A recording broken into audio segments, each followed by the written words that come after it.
Pasar por las orcas caudinas o tener una victoria pírrica son algunas expresiones que han llegado hasta nuestros días y que tienen su origen en hechos que ocurrieron en el siglo IV a.C. en la península itálica, cuando Roma comienza su expansión enfrentándose a los pueblos vecinos.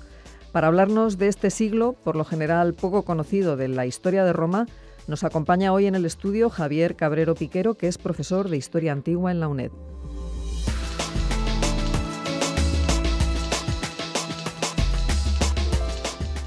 Javier, muy buenos días y bienvenido a Sin Distancias. Hola, buenos días. Bueno, si hablamos de la Roma del siglo IV, parece que es un siglo del que tenemos pocas referencias, ¿no? ¿Qué importancia tuvo el siglo IV para Roma? Sí, en efecto, vamos a adentrarnos en una época en la que la historia de Roma no es tan conocido como en otras épocas.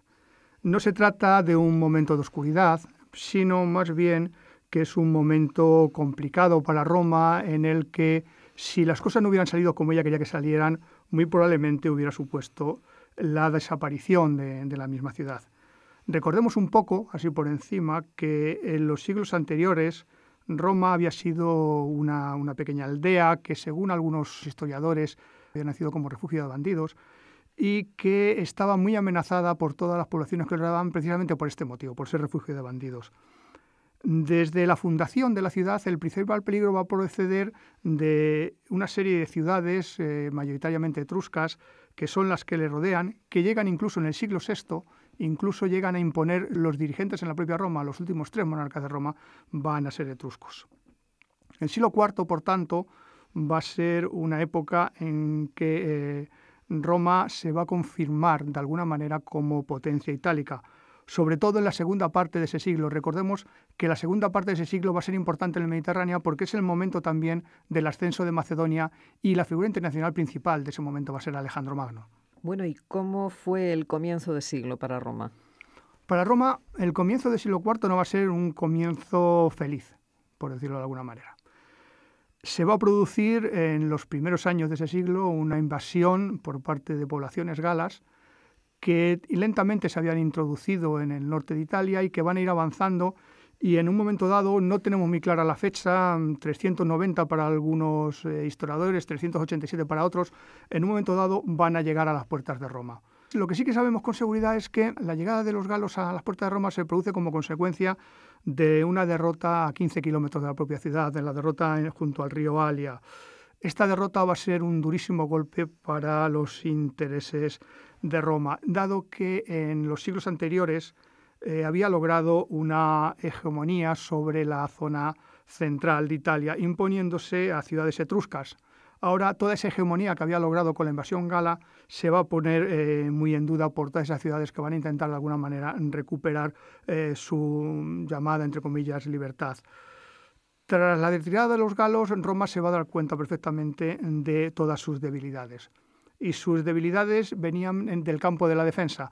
Los defensores, cuando llegan los galos a las puertas de la ciudad, habían tenido que abandonar parte de la ciudad a los galos porque no tenían manera de defenderla. Las defensas que tenían no eran adecuadas. A partir de ese momento se va a construir una importante muralla que sirva más a los intereses de defensa, pero sobre todo el cambio más importante va a venir del cambio militar. El cambio militar que se va a producir va a ser en función de la organización del ejército. Roma hasta ese momento había mantenido un ejército en cierta medida copiado de ciudades etruscas y copiado de griegos, que era un ejército de formación hoplítica, y lo va a sustituir por un nuevo tipo de ejército que la historiografía ha llamado como ejército manipular.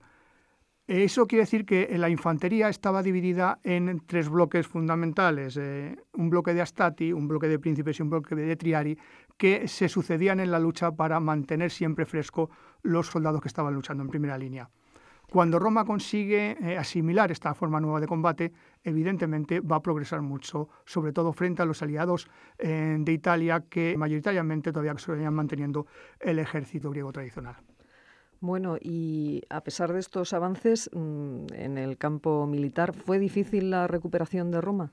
La recuperación de Roma fue dificultosa, fue difícil, tardó casi 50 años desde la invasión de los galos en volver a tomar la posición que tenía cuando estos llegan a sus puertas.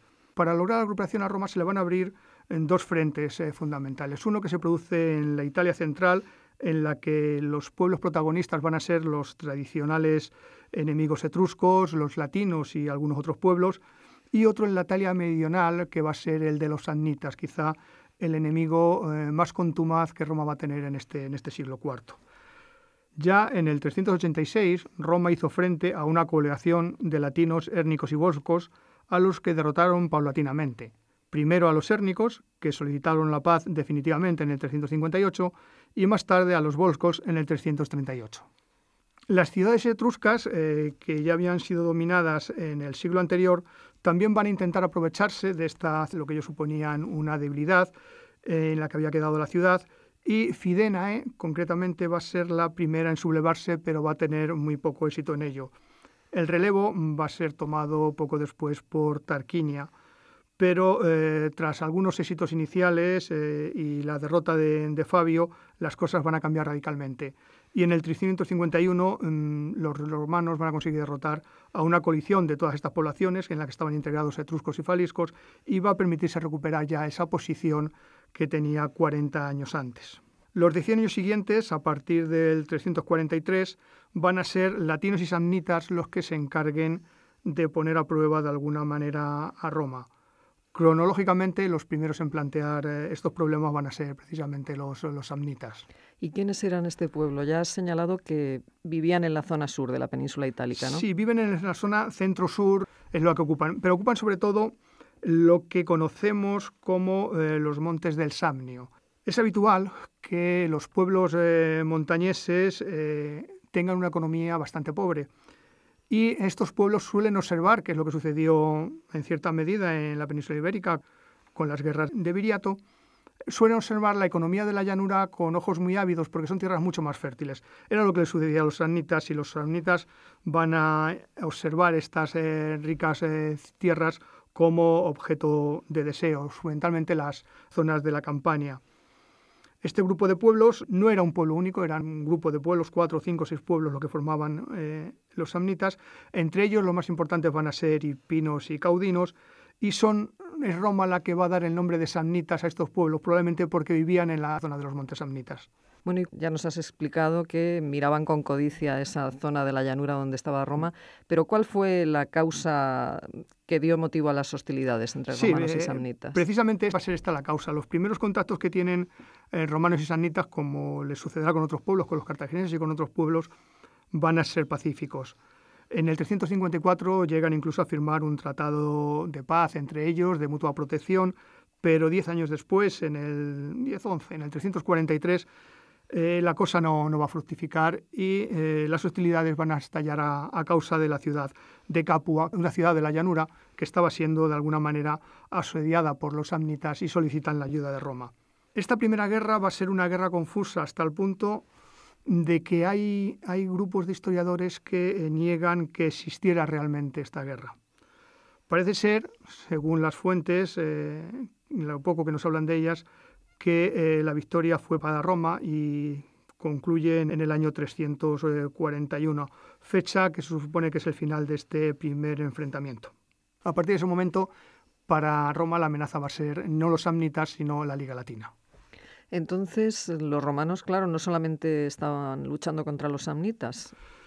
No, en efecto, en los años anteriores la Liga Latina había sido un instrumento muy eficaz utilizado por Roma. La Liga Latina era una coalición de ciudades que ocupaban el centro de Italia, en el que en un principio Roma se adhiere como simple ciudad más, y en la que poco a poco va adquiriendo una hegemonía y un predominio dentro de la Liga. Esa Liga Latina, cuando Roma adquiere este predominio, se va a sentir muy amenazada, sienten que está en peligro su independencia.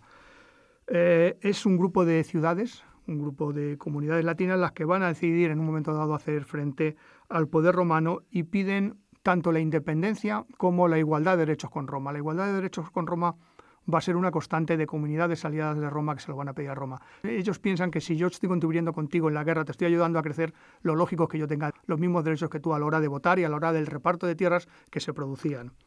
El Senado se va a negar a conceder estos derechos como hizo siempre. Y las primeras en levantarse van a ser Tibur y Praneste, que, como digo, van a encabezar la sublevación y van a buscar ayuda de antiguos enemigos también de Roma, como los volscos que ya había combatido la ciudad. Roma va a tardar casi 3 años en sofocar la sublevación. Tras ello no va a actuar de una manera violenta como era lo habitual cuando derrotaba a un enemigo. No va a actuar de una manera violenta contra las ciudades derrotadas, sino que únicamente lo que va a hacer es que algunas de estas ciudades van a pasar a formar parte de la propia Roma y a los habitantes de estas ciudades les va a conceder ese derecho de ciudadanía que pedían. Sin que ellos insistan, se lo va a conceder porque ve que necesita hacerlo. Si quiere seguir contando con ellos, necesita hacerlo. Con otras ciudades que habían sido más hostiles, tampoco las castiga, pero lo que hace es, de alguna manera, les concede cierta autonomía. El obstáculo para Roma en los siguientes decenios van a ser los samnitas. La verdadera guerra con los samnitas estalla en el año 326 y el motivo fue la ciudad de Nápoles. La ciudad de Nápoles, la costa, tenía un importante puerto por el que entraban un considerable número de mercancías y estaba dividida en 2 zonas, una ciudad antigua, que era Paléápolis, y una ciudad nueva, que era Neápolis, lo que conocemos hoy precisamente como Nápoles. Pues Paléápolis estaba dominada por los samnitas, tenían allí un enclave militar. Y Neápolis, la zona de Neápolis, se va a sentir muy amenazada por este enclave, solicita ayuda de Roma, y esto es lo que va a desatar la guerra. Una guerra que va a tener diferentes alternativas. En un momento dado, imprudentemente, los cónsules romanos van a rechazar la propuesta pacificadora de los samnitas y en el año 321 se van a adentrar en territorio enemigo con un total desconocimiento de cómo era este territorio. Bueno, y aquí es, Javier, donde sucede el conocido episodio de las orcas caudinas, ¿no? Sí, yo creo que este es uno de los episodios más famosos de Roma, por lo menos cuando yo estudiaba. Yo recuerdo que nos contaban mucho este episodio. Incluso, no sé si era error mío o era error de mis maestros, probablemente con seguridad era error mío. Yo durante muchos años llamaba orcas claudinas, no orcas caudinas, no sé por qué era motivo.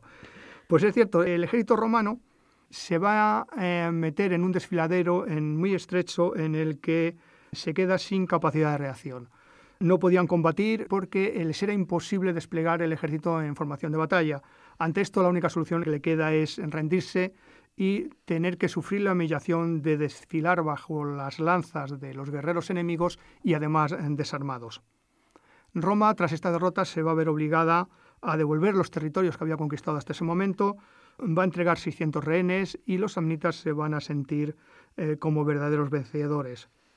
Aliados a otros pueblos que también eran enemigos tradicionales de Roma, como los ya mencionados volscos, hérnicos y etruscos, van a volver a derrotar a los romanos en el 315 en Terracina.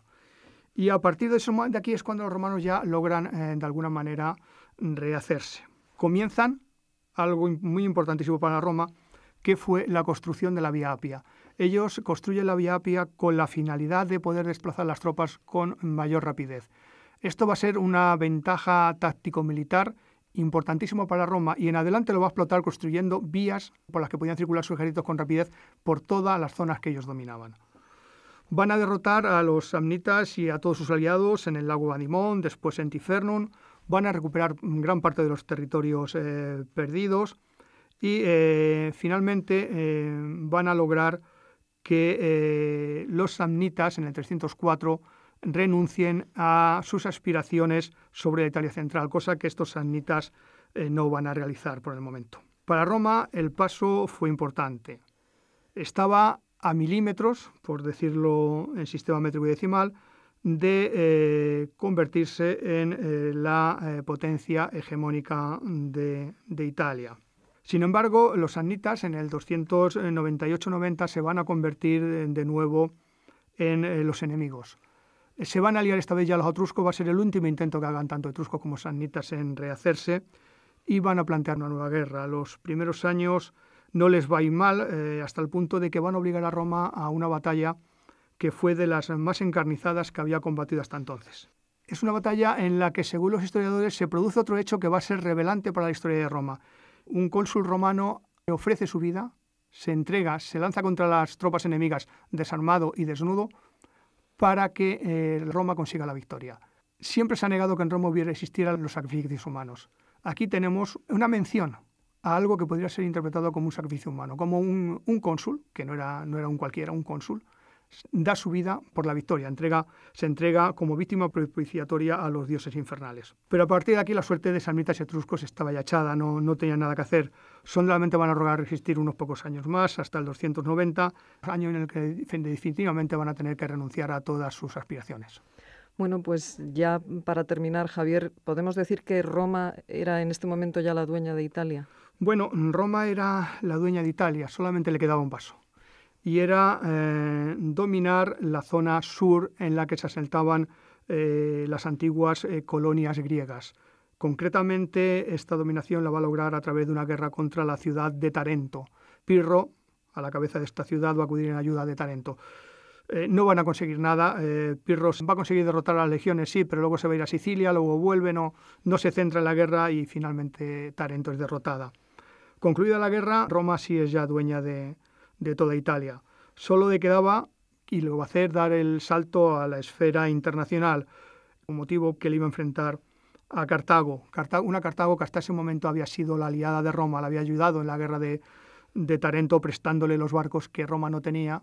Los barcos eran cartagineses. Pero esa historia yo creo que es una historia que podemos contar otro día. Muy bien, pues contamos contigo para eso. Muchísimas gracias, Javier Cabrero Piquero, profesor de Historia Antigua en la UNED. Muchas gracias.